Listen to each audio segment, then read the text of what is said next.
At sunset, the baobab trees stood like ancient giants, their trunks thick as walls, their branches stretching like arms toward heaven.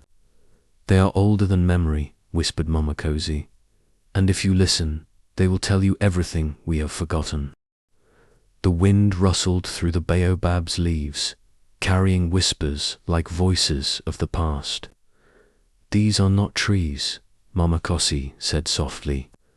"They are libraries of the earth, keepers of our ancestors' breath." Mama Kosi traced her hand along the bark. "Our elders met here when the village faltered. They prayed, sang, and carved their wisdom into story and song. Each line, each scar is a memory." Taye pressed his hand against the tree and felt its heartbeat. Mama Kosi placed a baobab fruit in Taye's palm. "Its bark makes rope, its leaves heal, its fruit feeds.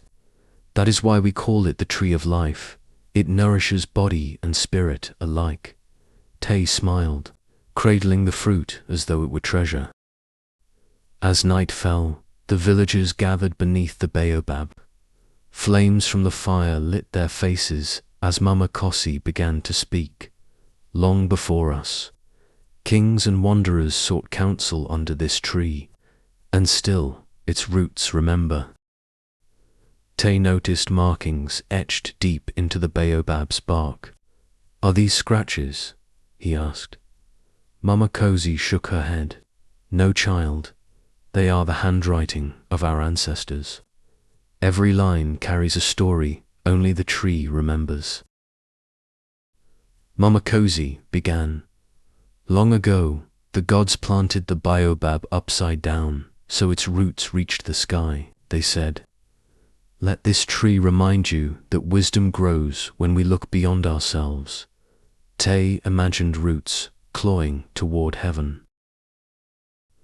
The wind picked up, rustling the branches. Taye heard faint whispers, like voices calling his name. He froze. Mama Kosi smiled knowingly. "Do not fear, the baobab remembers. It carries the breath of every elder who has ever spoken beneath it."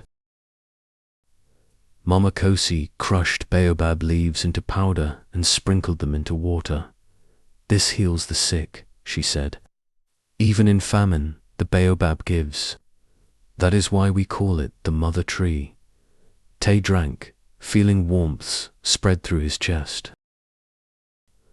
That evening, elders gathered under the baobab. Each one shared a story, of wars ended in its shade, of rain summoned by its prayers, of love pledged beneath its branches. Taye realized the baobab was not only a tree, it was history itself. That night, as Taye rested beneath the baobab, he dreamed of roots winding through time, touching villages long gone. He saw faces of ancestors, their eyes glowing like embers, watching him with quiet expectation. At dawn, Taye told Mama Kosi of the glowing eyes. She leaned on her staff. "The baobab has chosen to speak to you. But be careful, the tree does not whisper to the careless. Its secrets must be carried with humility." Mama Kosi pointed to the horizon. "Once, a kingdom thrived here. Its kings sat beneath this very baobab to rule with wisdom.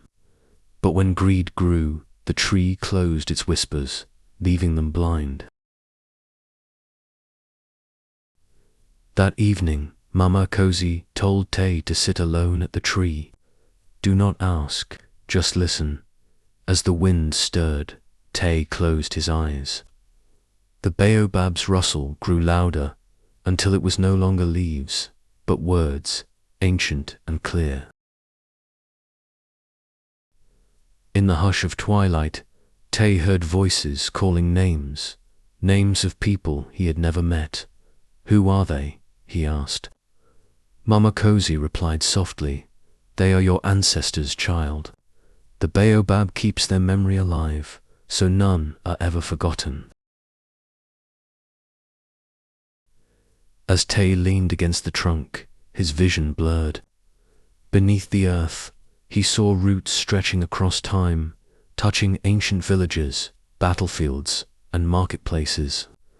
The baobab was not just a tree, but a witness to every story. Suddenly, Taye heard singing, a melody so old it trembled in his bones. Mama Kosi explained, "That is the song our people once sang to call the rains. The baobab remembers it, though we have forgotten." In his vision, clouds swirled, and rain poured down upon parched fields. Children danced, and elders sang beneath the baobab's shade.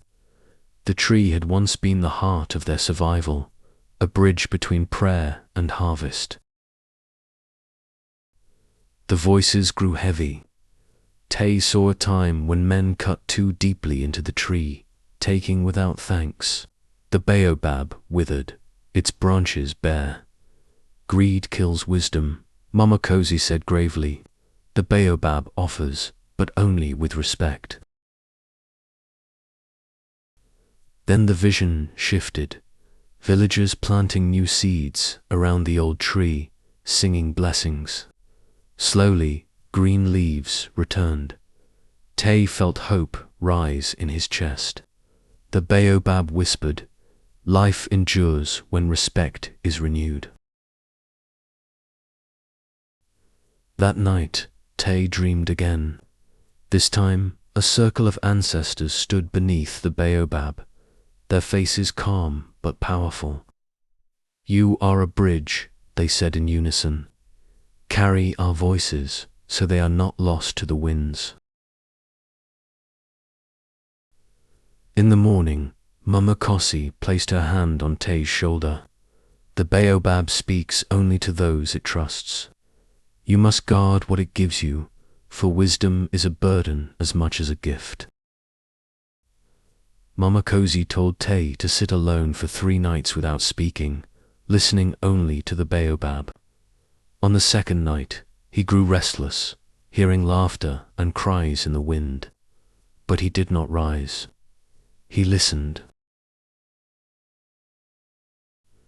On the third night, the baobab showed him a vision.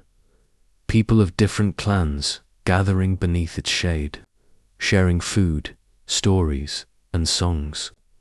"Unity," the baobab whispered, "is the root that binds us." When the vision faded, Taye felt heavy, as though carrying the weight of countless voices. Mama Kosi said gently, "This is your path now. To speak for the baobab is to speak for all who came before you." From that day, Taye sat often beneath the baobab, listening to its stories. Villagers began to gather around him, for when he spoke, it was as though the ancestors themselves were speaking through his voice. Children came with questions, asking about the wind, the rain, and the stars.